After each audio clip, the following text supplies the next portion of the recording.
Eh oh!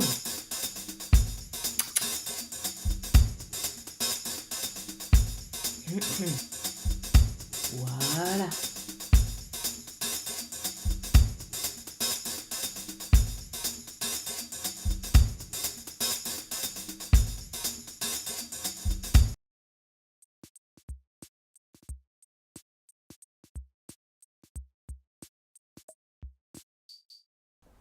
C'est une longue histoire.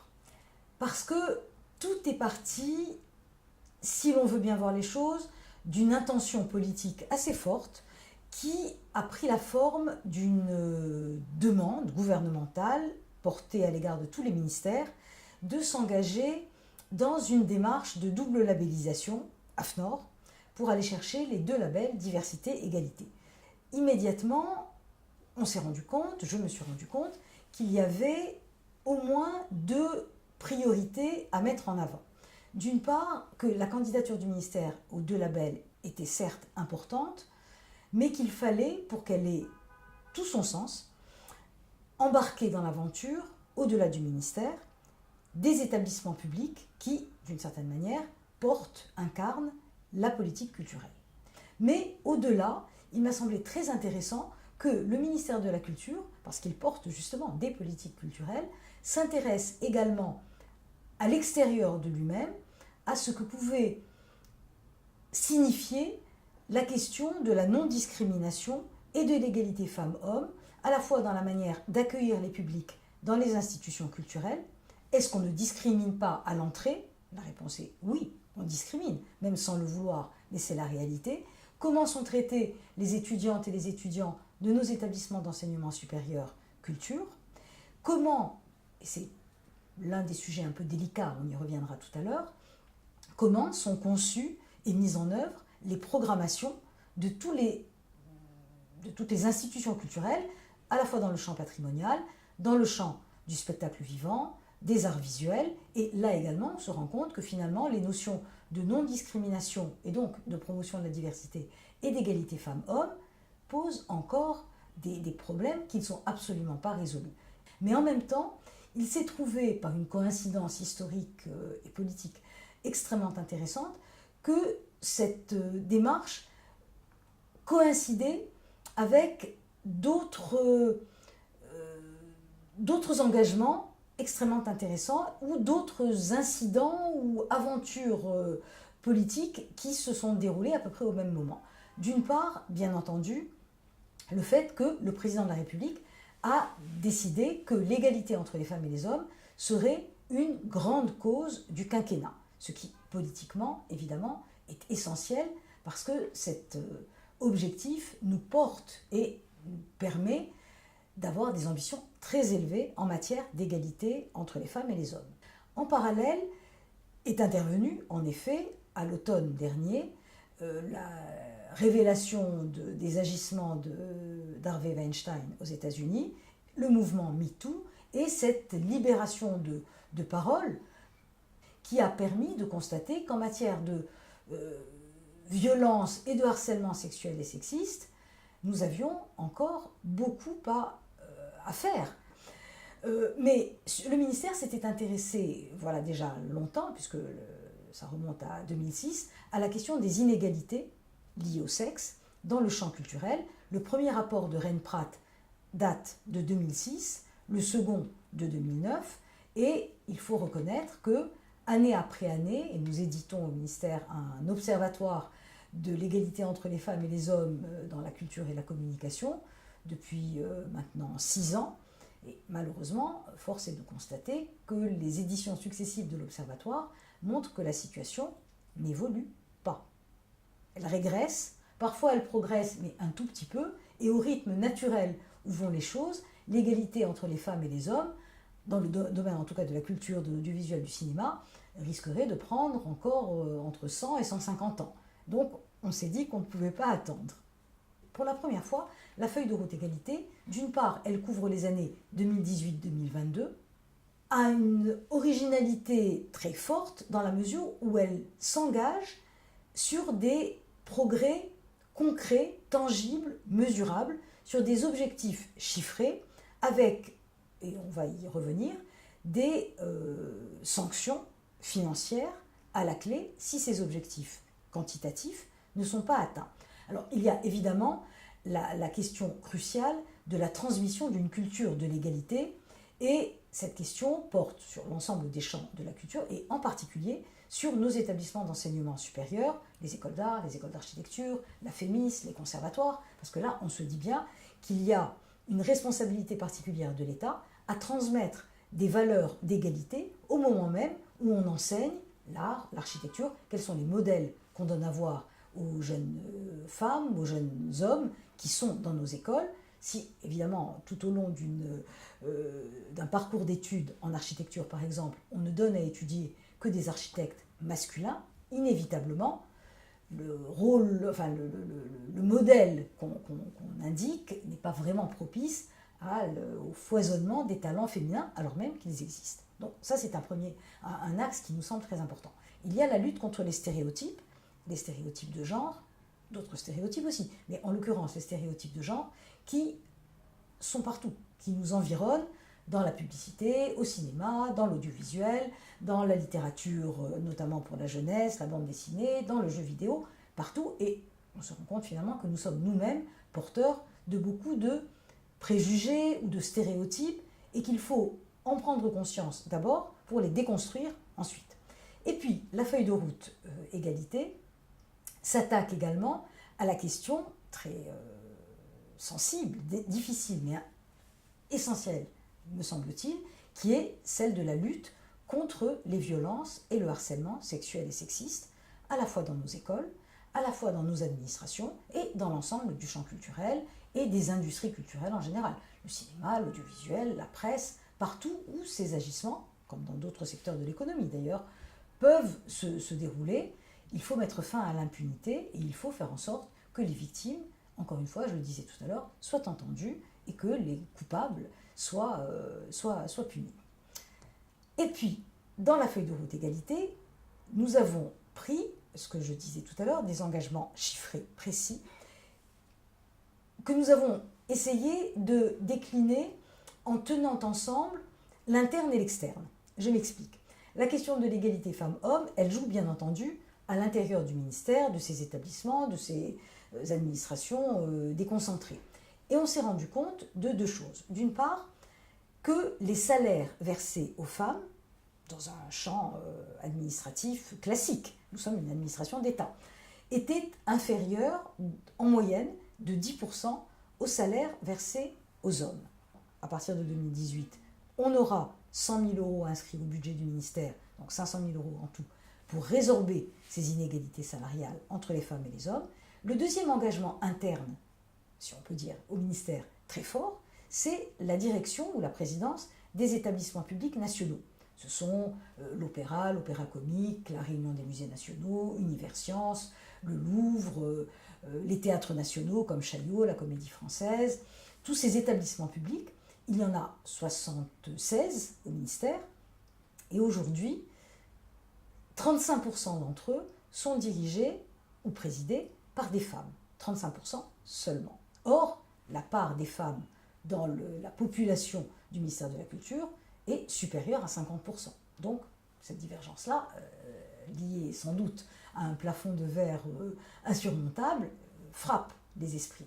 La ministre a pris l'engagement, dans la feuille de route, d'atteindre, au terme de la mise en œuvre de la feuille de route en 2022, un pourcentage de parité effective, c'est-à-dire de 50%, et puis, sur un champ ministériel plus vaste, qui est celui de ce qu'on appelle les structures ou institutions labellisées du champ de la création, art visuel et spectacle vivant, la ministre a souhaité que soient inscrits dans la feuille de route des engagements quantitatifs précis de progression sur la place des femmes à deux niveaux. À la direction de ces structures, ce sont les scènes nationales, les centres chorégraphiques nationaux, les centres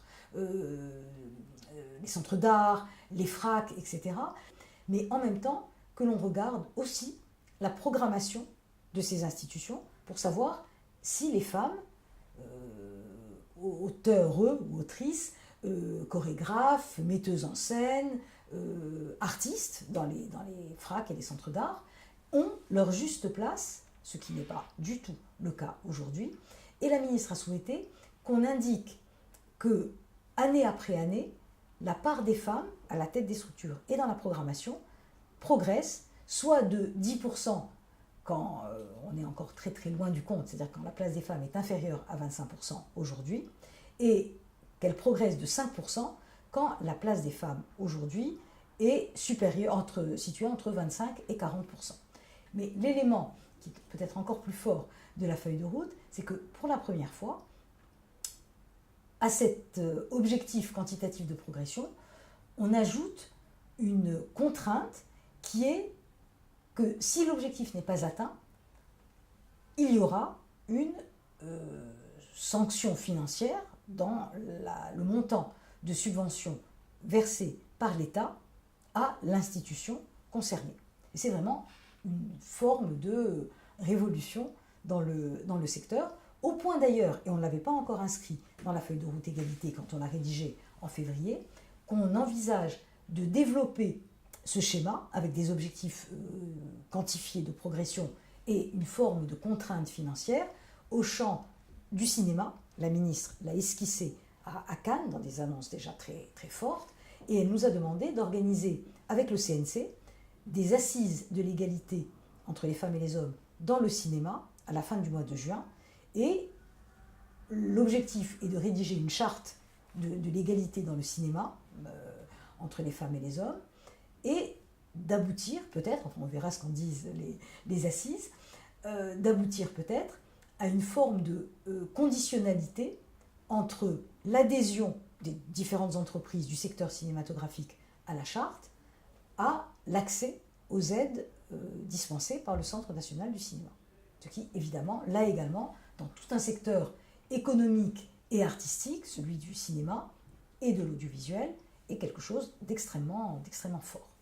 Pour l'instant, la feuille de route ne couvre que le champ des institutions labellisées du champ de la création, et pas, pour l'instant, encore une fois, les festivals. Mais le mouvement étant lancé, il est très difficile de considérer que la frontière est étanche entre les différentes manifestations ou institutions du champ culturel.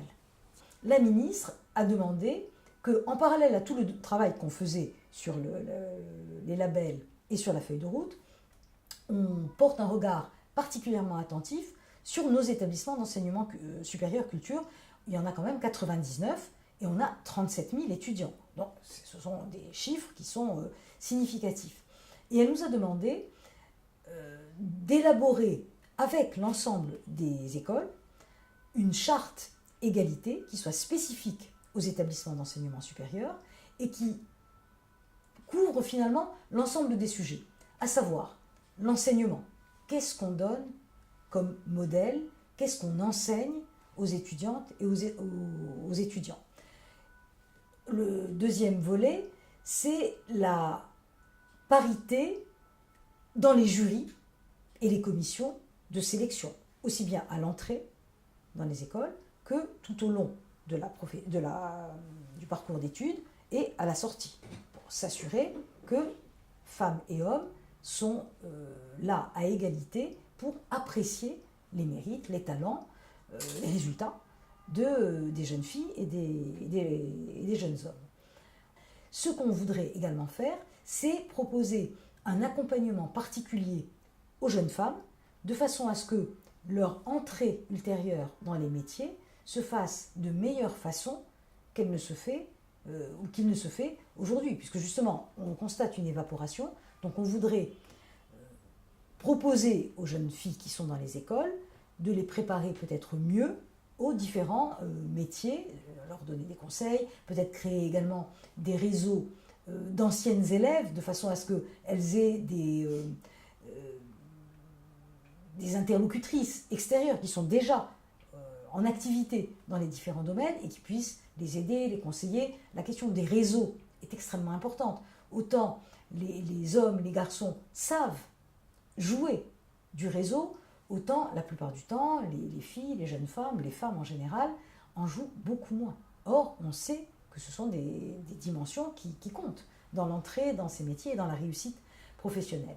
Et puis, un volet très important de la charte égalité porte justement sur la question de la prévention des violences et du harcèlement sexuel et sexiste, parce qu'on sait pertinemment que c'est un phénomène qui existe. Nous avons décidé que Allodiscrime serait désormais expressément compétente sur les questions de harcèlement et de violence sexuelle et sexiste, à la fois pour tous les agents du ministère, mais aussi, et ça c'est une grande nouveauté, pour les étudiantes et les étudiants de nos écoles. On se dit que pour nos étudiants, le simple fait de savoir qu'ils ont à leur disposition, à tout moment, cette faculté de recourir à un conseil très professionnel, à la fois juridique et d'ordre psychologique, c'est une facilité qu'on met à leur disposition et qui peut être effectivement efficace parce qu'en même temps qu'elle est concrète et très très pratique et opérationnelle, c'est également là aussi un signal que le ministère se préoccupe de ces sujets et considère comme insupportable désormais que ce type d'agissement se déroule sans que personne y mette jamais le holà parce que les gens le savent mais ne disent rien ou ne savent pas comment faire ou considèrent finalement que c'est pas bien important et qu'il faut laisser faire. Et c'est vrai pour toutes les écoles. Les résistances, elles tiennent à plusieurs facteurs. D'une part, de façon extrêmement concrète, pratique, beaucoup de nos interlocuteurs, ou interlocutrices, mais plutôt interlocuteurs, nous disent que leur programmation est bouclée pour les 2, 3, voire 4 ou 5 prochaines années. Bon. C'est un argument, on l'entend. Pour autant, on se dit quand même qu'il peut y avoir encore des marges de jeu, des marges de manœuvre, et en tout cas, dans l'esprit de la ministre, il n'est absolument pas question d'attendre 5 ans pour que les premiers effets de sa politique se manifestent. Deuxième argument qu'on nous oppose, on nous dit, pas partout, mais dans un certain nombre de manifestations, notamment des festivals, on nous dit mais on est très soumis à une contrainte économique. En gros, si on programme des femmes, on aura moins de monde, donc moins de recettes, et notre équilibre économique risque d'en être atteint. Là déjà, on s'interroge. Un autre argument qui peut être opposé, et là ça joue plutôt que dans les programmations, c'est dans les nominations à la tête de ces structures, de ces manifestations, on nous dit mais il n'y a pas de vivier où les femmes ne sont pas candidates. On constate en effet que les femmes candidates sont bien moins nombreuses que les hommes. Mais il y a également, sans doute, des signaux à émettre dans un certain nombre de nominations à venir. Donc il me semble qu'il y a une culture de l'égalité qui, si elle est bien pensée, bien exprimée, bien conçue, peut débloquer un certain nombre de réticences ou d'autocensure de la part des femmes et lever l'obstacle qui est aujourd'hui extrêmement concret. On n'a pas suffisamment de candidatures féminines. Et je ne crois pas un instant au discours qui consiste à asséner qu'il n'y a pas de vivier. Alors évidemment, ça peut froisser, ça peut inquiéter même. Et là, je pense qu'il y a une dimension qui est très importante, que j'ai esquissée tout à l'heure, qui est de dire qu'on n'est pas en guerre. On n'est pas en guerre contre les hommes. Ce serait stupide. On n'est pas non plus dans la posture des donneurs de leçons. On donne de leçons de morale à personne. En revanche, là où on intervient, c'est dans les pratiques, dans les procédures, dans les actions. Là, on a vocation à intervenir. Et ce qu'il faudrait réussir à atteindre comme objectif, c'est finalement que cette démarche qu'on a enclenchée soit vécue, ce que je disais tout à l'heure, non pas du tout comme une obligation supplémentaire qu'on surajoute à beaucoup d'autres, mais plutôt comme une façon différente d'appréhender le monde. Et essayer de convaincre petit à petit, je ne veux pas dire que ce sera facile tout de suite, que programmer des compositrices femmes dans des institutions musicales, montrer des œuvres de femmes artistes dans des grandes institutions muséographiques, dans des fracs, dans des centres d'art, faire en sorte que les femmes soient plus présentes dans des activités culturelles ou cinématographiques ou audiovisuelles, c'est un enrichissement et pas du tout une contrainte. Je sais que c'est encore un long chemin, mais il me semble que de cette manière-là, peut-être qu'on peut arriver à convaincre petit à petit et à faire en sorte finalement que le mouvement soit collectif et, je ne dirais pas spontané, pas forcément, pas tout de suite, mais qu'en tout cas, on se rallie à l'idée que faire une trop faible part aux femmes, ça ne peut pas encore durer très très longtemps.